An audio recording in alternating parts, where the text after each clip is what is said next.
ठीक है, इनको आपने पढ़ लिया। तो और प्रत्यय तो है, उपसर्ग उपसर्ग है, क्या है? शब्द। शब्दांश का मतलब क्या हुआ? शब्द का अंश है, ठीक है, उसका कुछ पर। शब्दांश मतलब अंश जिसका कोई मतलब नहीं, जिसका स्वतंत्र अर्थ नहीं होता। समझ रहे हो? अगर नहीं सर समझ में नहीं आएगा, बस इतना ही समझ, उसके आगे सब कुछ बहुत आसान है। उपसर्ग का स्वतंत्र अर्थ नहीं होता, यह शब्दांश है, शब्द का एक अंश। मान लो कि आपको सिर्फ 2 आंखें दिखाई जाती है ना, ऐसा खेल खेला जाता था, तरह कई 5-10 आंखें दिखाई जाती थी, उतना ही अंश चेहरे है ना, चेहरा एक पूरा चेहरा इसी को पहचान लेते हो। लेकिन आंख दिखाई जाए, सिर्फ दिखाई जाए, सिर्फ आंख दिखाई या सिर्फ मस्तक दिखाई जाए तो चेहरे का अंश है, ये पोर्शन है एक छोटा छोटा। समझ में आ रही है बात? चेहरे पर देखो सबसे ऊपर बाल है, उसके बाद मस्तक है, आंखें, फिर नाक, फिर होंठ, उसके नीचे गर्दन। तो जब आपका पूरा चेहरा है तो उसको कहते हैं चेहरा, लेकिन आपकी सिर्फ आंखें दिख तो वो चेहरे का अंश है। शब्दांश कहा है, शब्द का अंश, चेहरे का एक अंश दिखाया जाए तो उसको क्या बोलेंगे? या दिमाग लगा के कुछ लगा के जरा कुछ लिखो कि उसको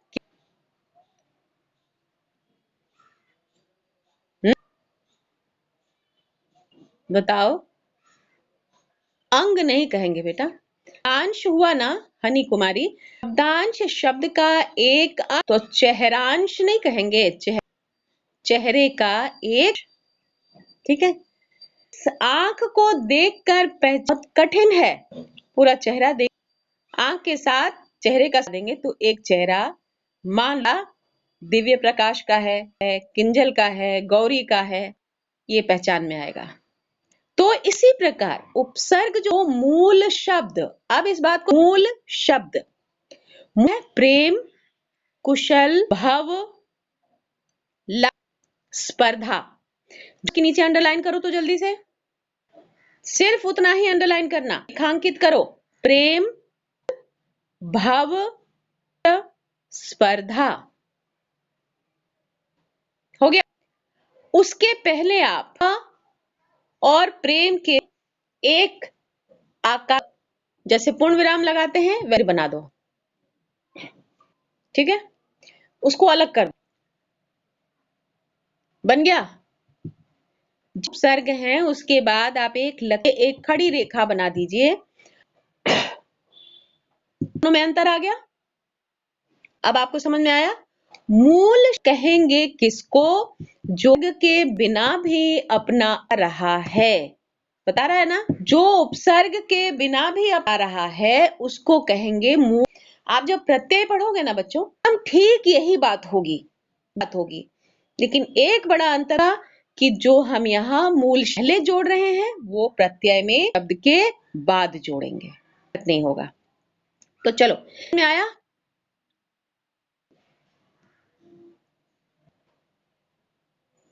शब्दांश जो शब्द के पहले कर शब्द में परिवर्तन या विशेषता ला से उपसर्ग कहते,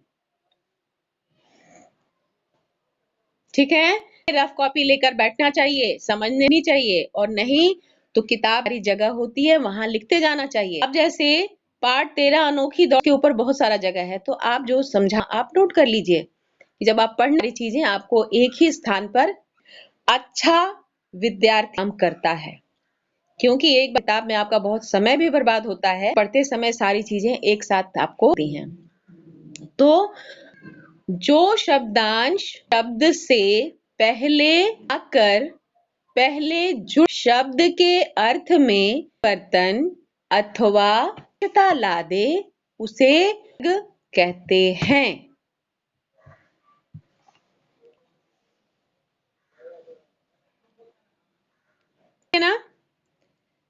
समझो, हाथ उठाओ या सिर हिलाओ। समझ में नहीं आया हो कि फिर से समझा दीजिए। समझ गए? आगे चलो। अब आपको सिर्फ काम कर और कोई विशेष नहीं है, इतना ही समझना। समझ गए हो या नहीं समझ पाया? चलो फिर से इसे समझो। आपको मैंने जो कहा कि प्रेम की रेखा खींच दीजिए। आज फिर से ठीक है, मैं बता रही हूँ। व्याकरण बेटा परिभाषा की है, चाहे 10 बार पूछो, ये अगर ये आप समझ गए, आप जितना भी अभ्यास है आप बहुत बना पाओगे। ठीक है।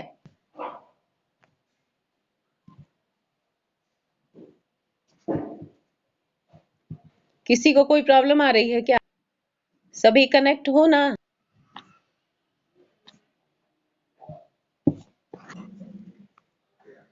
देखो, कोई भी शब्द उदाहरण में आप पढ़ रहे हैं पर ध्यान दीजिएगा। स प्रेम के पहले एक है स।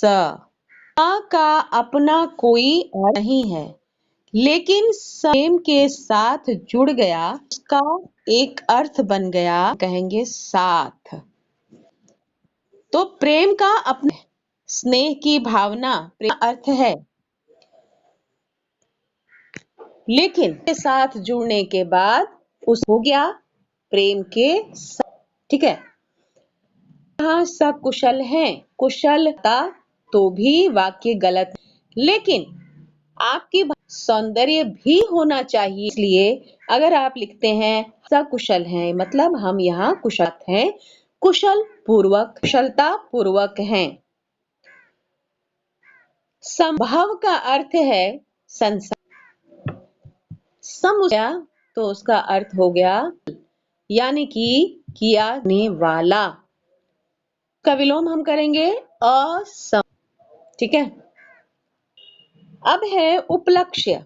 लक्ष्य का क्या मतलब है? उद्देश्य है, एक टारगेट है, लक्ष्य है आपका, लेकिन उसके उपसर्ग जुड़ गया तो उसका अर्थ वर्तित हो गया इस अवसर पर। ठीक है। जैसे पूजा के उपलक्ष्य में, अवसर पर, स्पर्धा, कंपटीशन, स्पर्धा, हम सभी उसमें भागीदारी करेंगे, मुकाबला हर व्यक्ति के लिए। तो ये जिन शब्दों को आया उनका अपना अर्थ है, उसके पहले जब आपने जोड़ दिया तो अर्थ में परिवर्तन, उसका उसमें विषय जुड़ गया। ठीक। अब शब्दांश ही पा रहे हो, ये मेरी समझ में आ रहा है। शब्दांश ही आप नहीं समझ, शब्दांश का मतलब समझ पा रहे हो?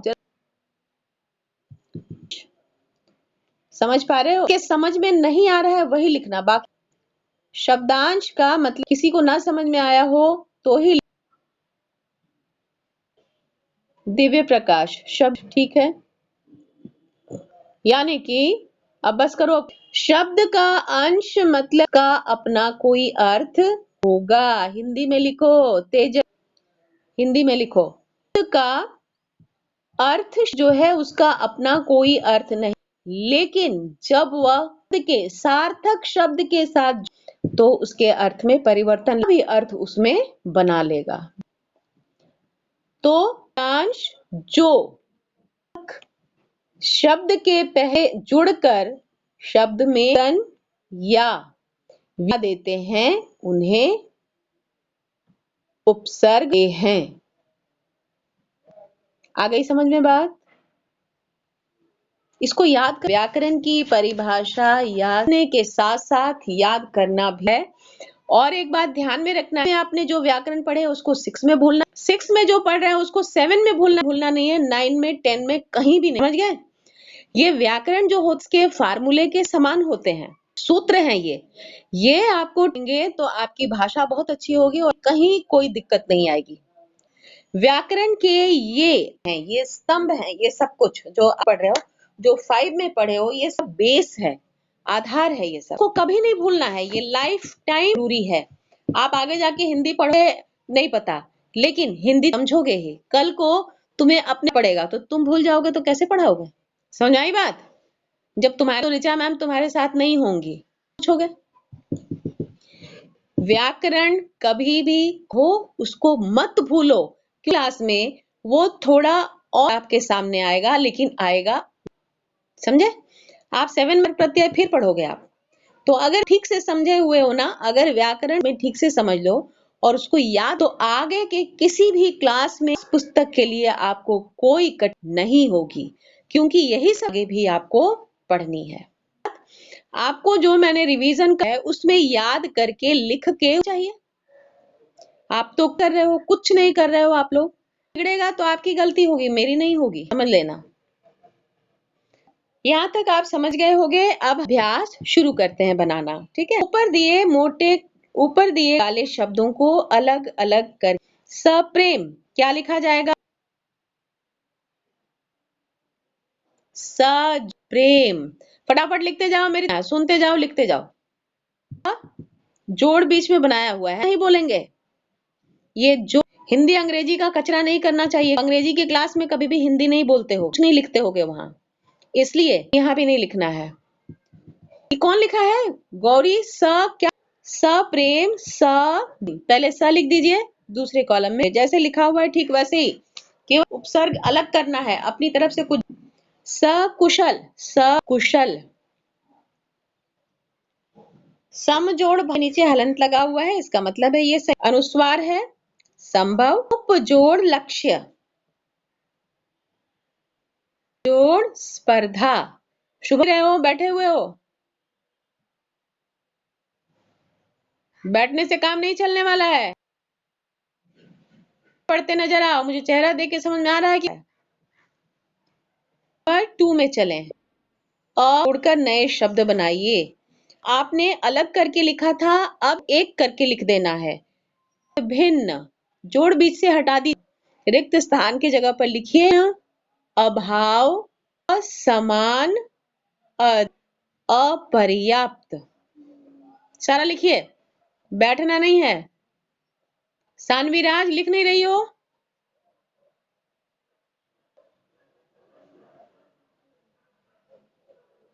बिल कोई नहीं करेगा, सब मुझे दिखाई पड़े।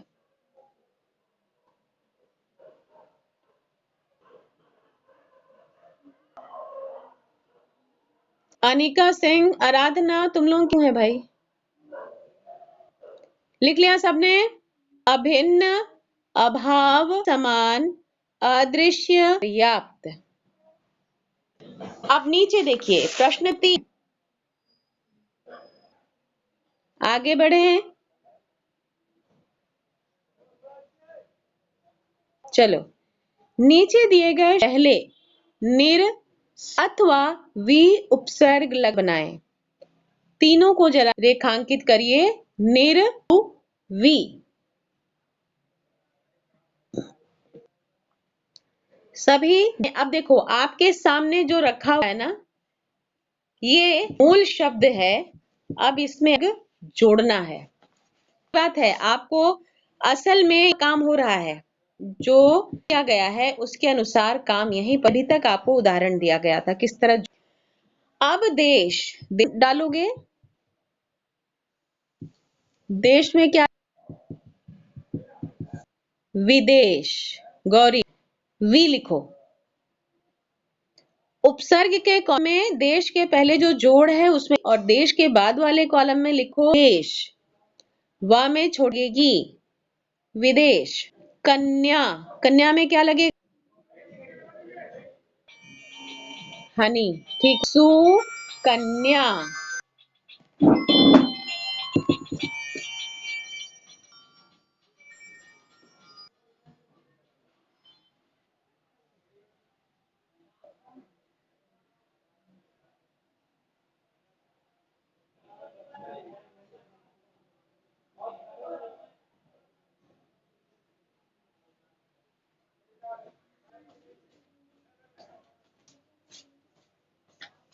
ठीक है, आगे का हुआ क्या लिखा गया? सुकन्या हो गया। गुण में क्या जुड़ेगा? निर्गुण। गुड, ठीक है।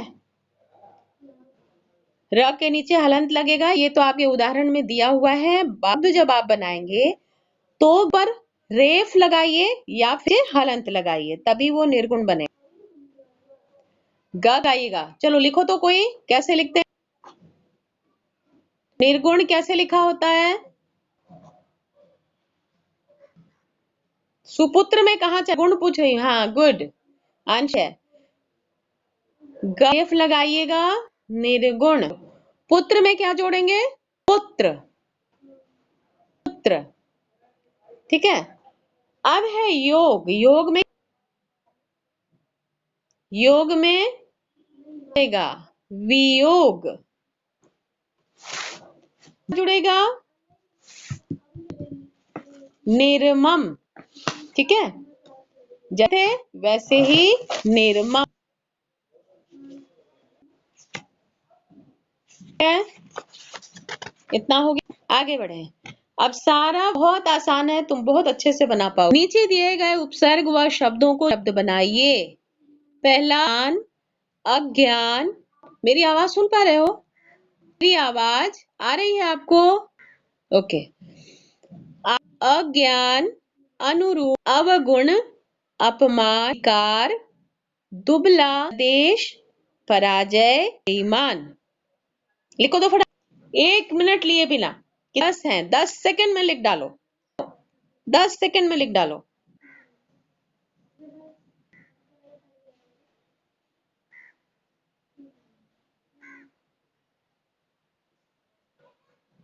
हो गया? गुड गौरी कुमारी। मेरे सभी बहनें बहुत तेज हैं, है ना? से भी तेज चलो, खूब दौड़ो। और चलें, चलो।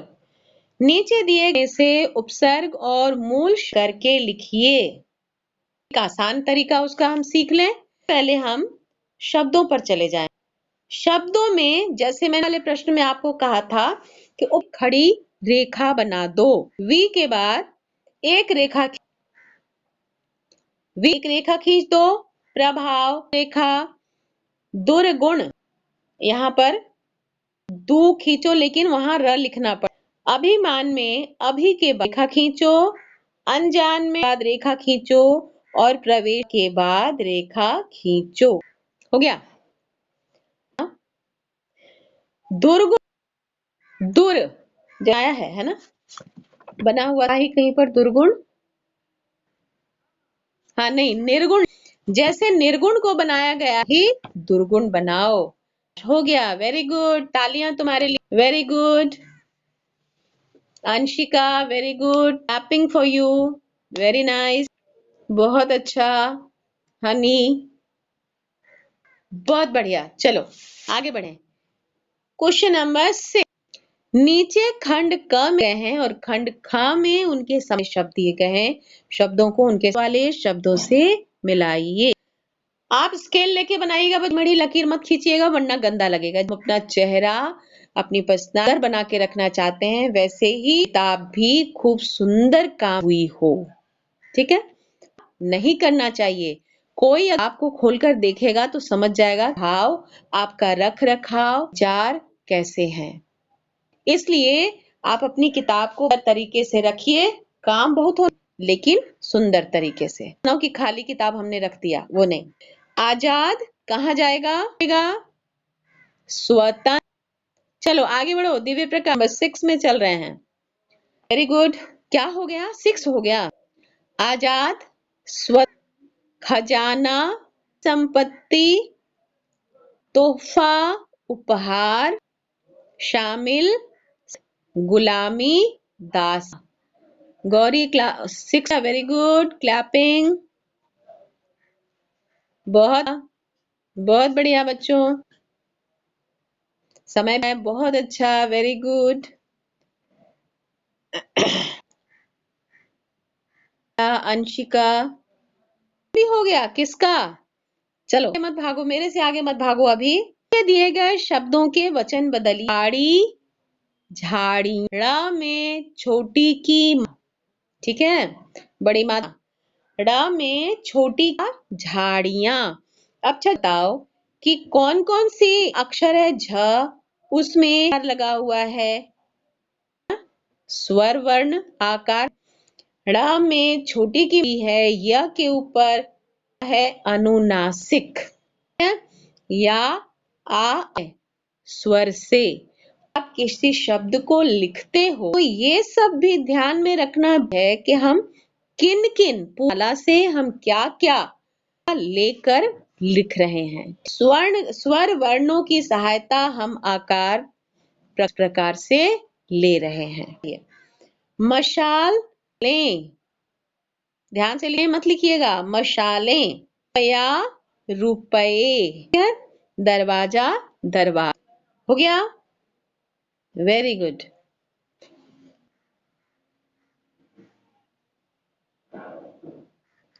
भनक अब नीचे दिनों का वाक्यों में प्रयोग कीजिए। भनक पड़ना मतलब किसी बात का